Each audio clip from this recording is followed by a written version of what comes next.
Hello and welcome to the Fearless Floyd Show. As always, I am your host, Fearless Floyd. And as I like to tell you folks, I always turn stuff off and listen to it in the background and stuff I hear. So, what I want to play for you is a segment from one of Tucker Carlson's latest interviews. You know, the guy's so prolific, just can't keep up with his output. But he was interviewing an Italian journalist. And I want you to listen to her explain to you what the United States government has done to her already without AI against a foreign journalist. Okay? This is what they're capable of now. So just wait till we go all digital, where AI is running everything. Imagine how simple and convenient your life's going to be. Are you ready? Come on, let's take a journey with Tucker and this wonderful woman who's dedicating her life to preventing genocide in Gaza. Yes, genocide in Gaza. Are you ready? I don't think you are. I don't think you're ever going to be ready.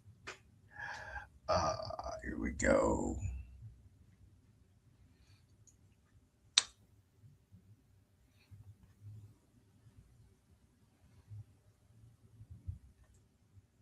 Let me get my happy ass out the way for you folks.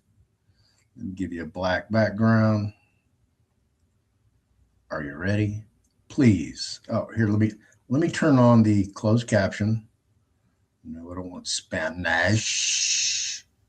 I want Russian to Spanish. I want English auto-generated.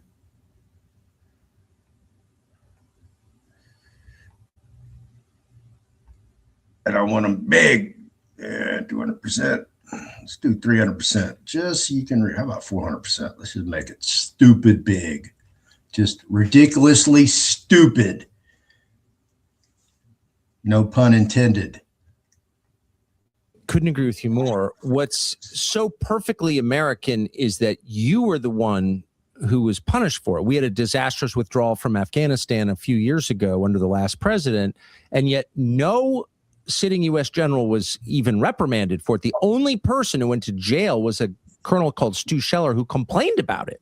And this seems analogous to me. You are being punished for pointing out what other people are doing that's criminal. So let me just ask, before I ask what happened to you exactly, it's my understanding that the day or the day before you were sanctioned, Benjamin Netanyahu was at the White House in Washington. Do you know if that's true?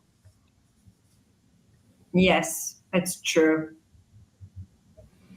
Do you think, do you have any reason to believe that Netanyahu asked U.S. officials to do this to you? I don't know, but the fact that the U.S.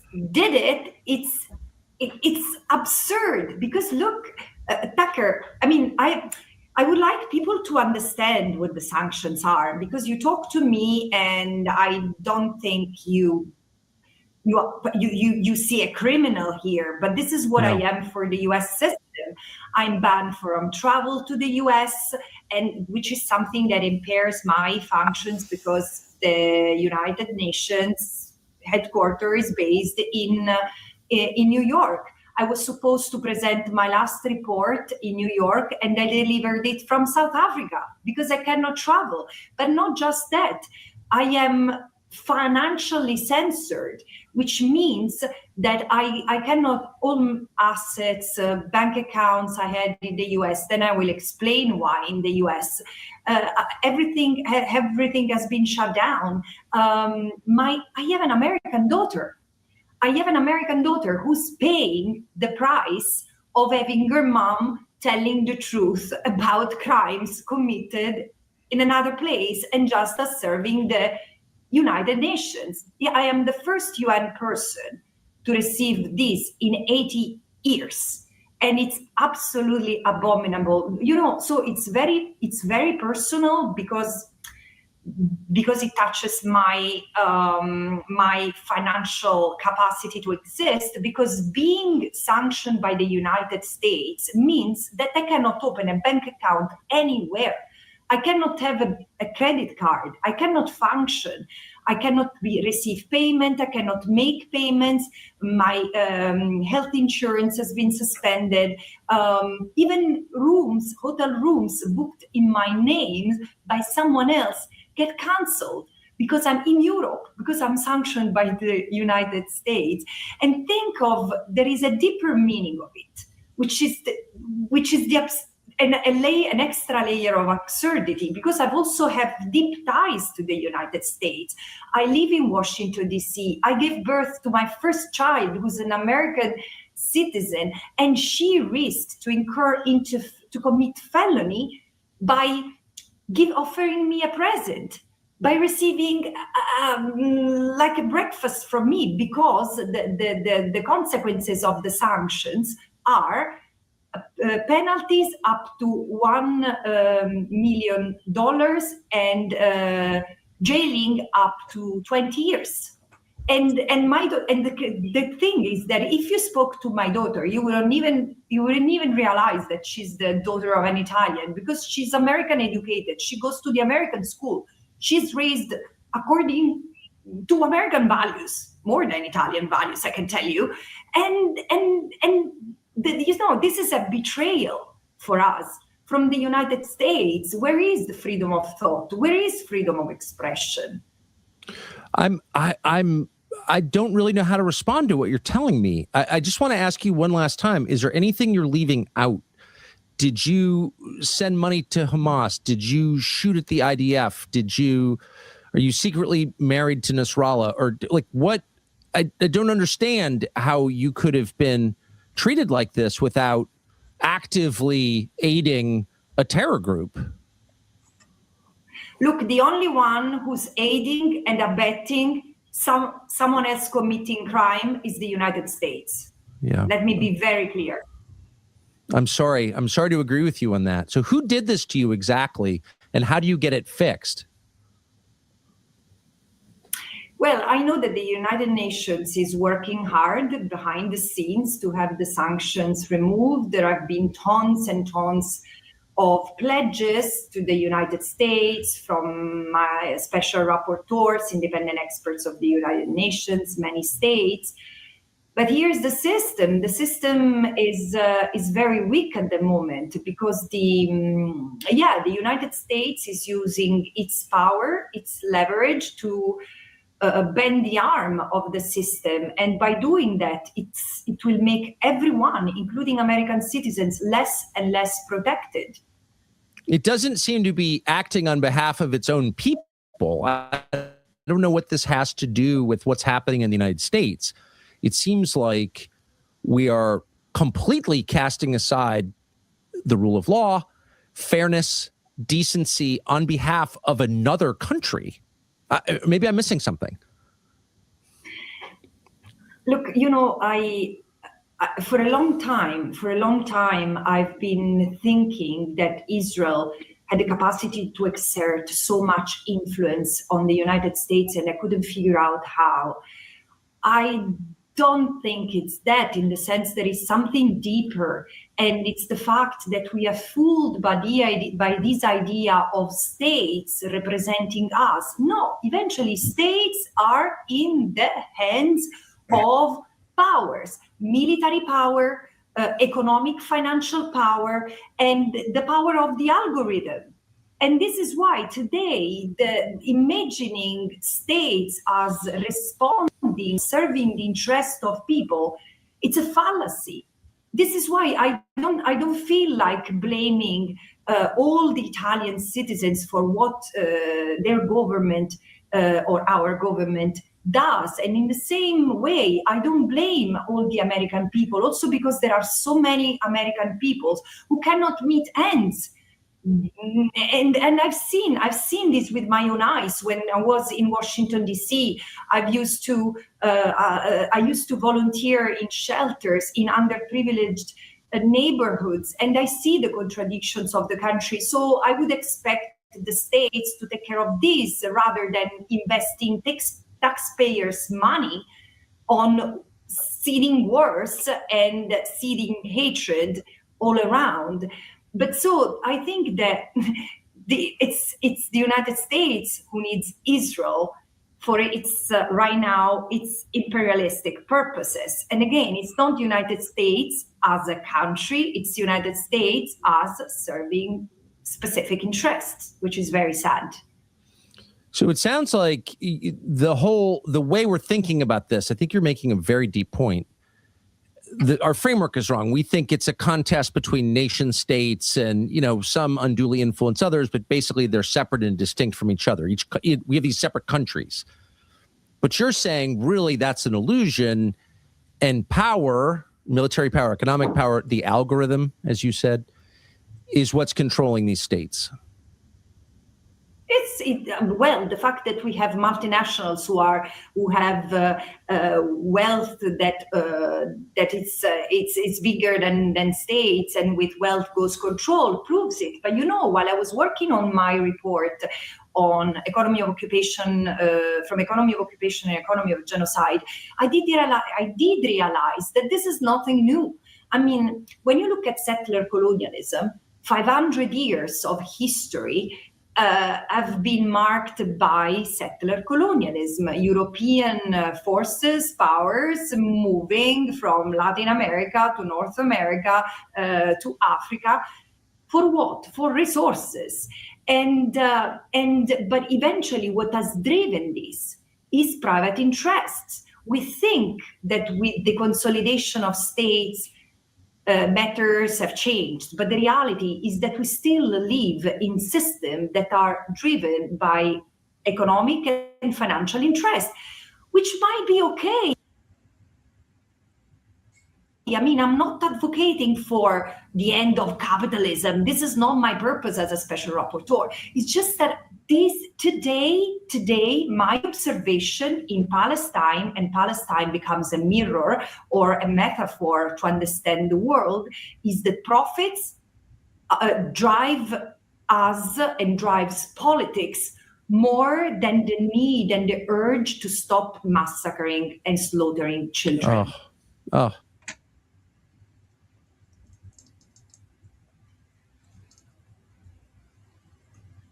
Welcome back. I hope you take that. And I hope you percolate on that for a couple days and find out exactly what is capable today that they can do. You heard her.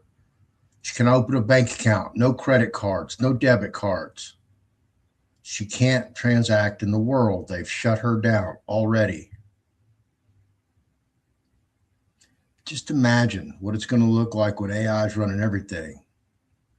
Because we already have a brand new one that just came out, what I told you about, right? For the military. What was that one called? GenAI.mil, M-I-L. It's coming, folks. Like I said, when it comes, it's going to overwhelm everybody. Nobody's even going to know. They're like, what? What just happened? I didn't see that coming.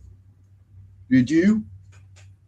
Because everybody has their head so far up their ass, or they're over here chasing this fucking pot of gold at the end of the rainbow that they're never going to find.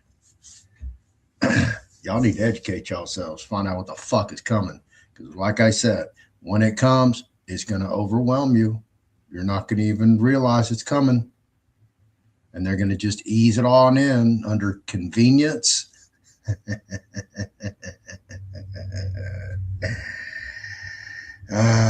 And national security and disaster capitalism.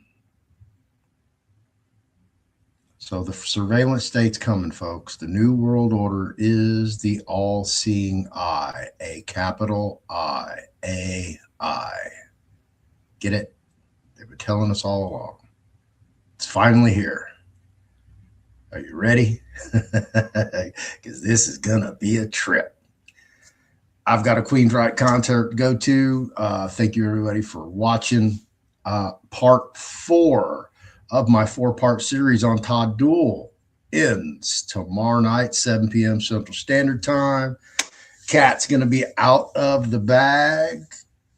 Ooh, ooh, ooh. We're going to search for the truth, and we're going to find it, and we're going to expose it, and you're going to be truthified. How you feel about that? Leave a comment below. Tell me what you feel about getting truthified. We're going to find out the truth. We're going to we're going to take a scalpel, cotton. I'm going to cut, and it's going to bleed. It's going to bleed bad. So it could be a bloody mess tomorrow, or it could be some precision surgical dissemination. So join me. We're going to break it all down, and I am going to, as I said, Cat's going to be out of the bag. It will be a 2-hour show, and we're going to dive through it.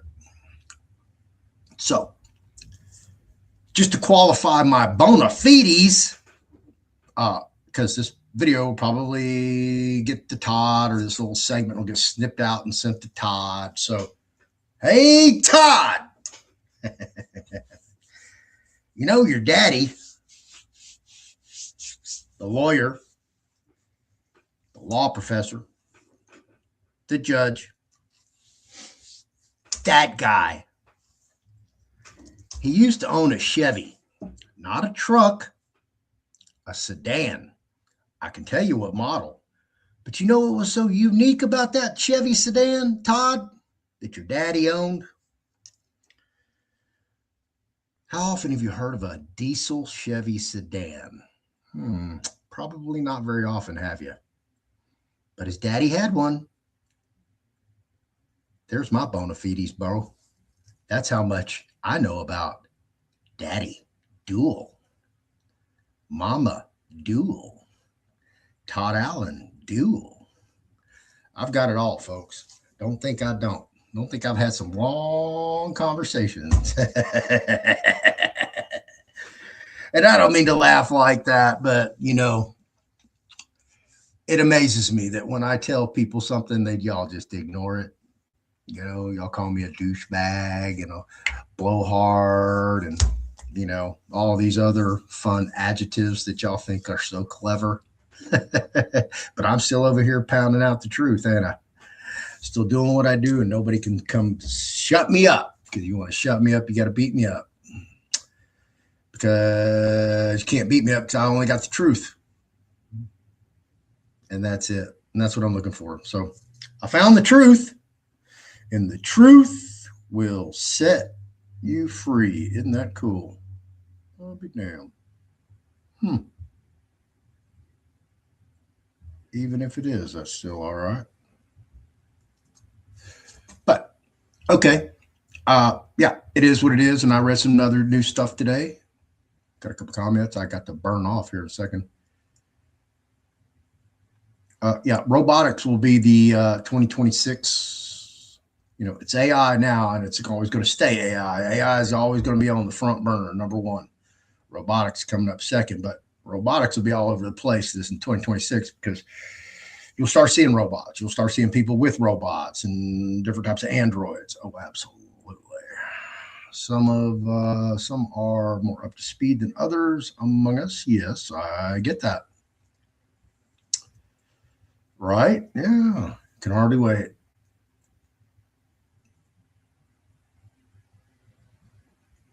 Just imagine when there's an all digital currency and, you know, there's that thing you want, but the government won't let you have it because you've been a bad boy and girl. You're on the Santa's naughty list and you ain't getting it. But, you know, one thing that will stop, shootings. You know why? Because the felons, the only way they're going to get bullets is on the underground black market, bartering. Because they're damn sure not going to be able to walk into a store and buy bullets.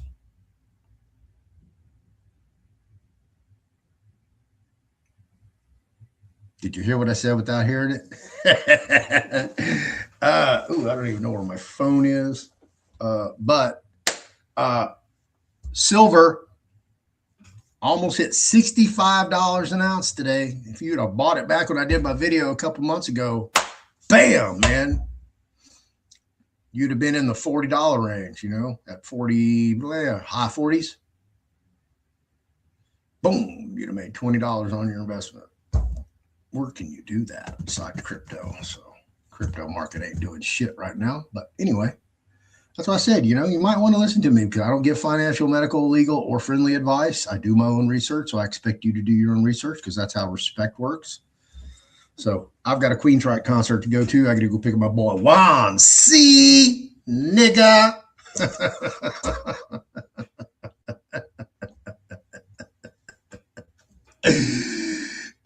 He just got back from Green Bay. He went there with a former professional football player here from Houston, and they blew it out in the skyboxes. And I'm going to hear all about it tonight.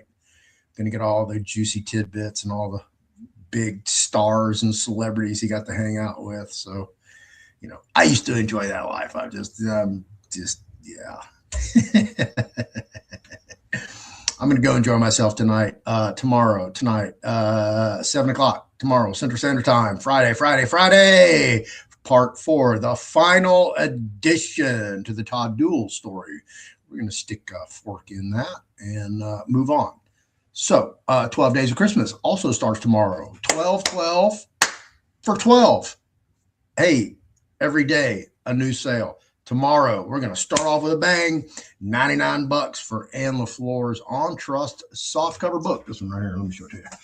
That baby, this big old fat stack. I need to reduce my inventory so I can buy the smaller books, the individual trust books, and have those in stock. So I need to move some of those. So come and get them. $99 starting tomorrow. I'll put them on the website tonight when I get back from the concert. So you have that until inventory depletes, and then they will no longer be offered. So get them while I got them, because I don't know how many I have. I know I have a lot, and I'd like to get rid of them. So once I see that inventory get to an amenable level, then I'm going to cut the sale off. Then you'll only be getting the ebook unless you want a softcover book, and I'll dang sure give you one. So that's about it. Can't wait to get started. New website coming up, and it's developing it. We're doing the final touches and polishes and edits, and look forward to that. It's a little bit cleaner, simpler. So, hey, somebody else wants to do all that heavy lifting. Guess what? Thank you. Oh, you don't have to debate with me. Thank you. Yeah, it's all yours. I already sent it. Yeah, you didn't even finish talking, and I sent it. You get it? Now I was supposed to do that over a year and a half ago, is transfer everything over to a new website. And I just never had time to get around to it. So it is what it is. All right, I'm going to go have fun at Queensryche and go try to find that Jet City woman. Good night, everybody. Have fun. God bless you. Do your own research. I'm telling you, don't listen to me. I'm just some dumb moron wearing purple talking to my laptop. Hey, laptop, how you doing tonight? I got to find some friends.